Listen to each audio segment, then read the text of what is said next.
Welcome. In front of me is an ASUS ZenFone Max Pro M1, and today I will show you how to add a fingerprint so you can unlock the device.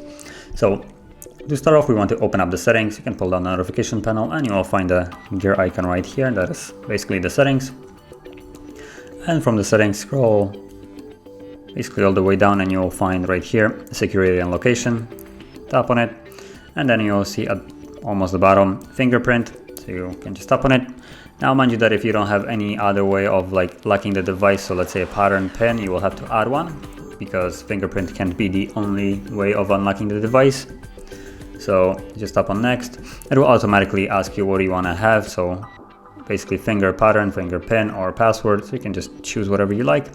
I'm gonna select pattern, tap on yes, and then you get to draw the pattern or whatever you chose.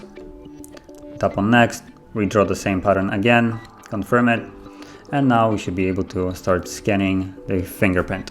So as you can see right now, start touching on it, get a little progress. Now every time it jumps, I'm basically touching my finger once more on the scanner. So let's tap on done. You can also tap on the fingerprint right here and you'll see the finger that we have added, and you can remove it, add another one if you like. So you could add additional basically finger, like a different one, or scan the same finger twice. So for instance, it in theory it should have a better read chance if you have problems with it not reading your fingerprint correctly. But I'm just gonna keep this as an example, only one.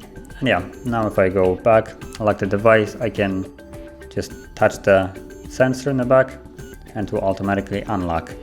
And without the fingerprint, I will have to basically put in the pattern now. So that is how you would add a fingerprint. And if you found this very helpful, don't forget to like, subscribe, and thanks for watching.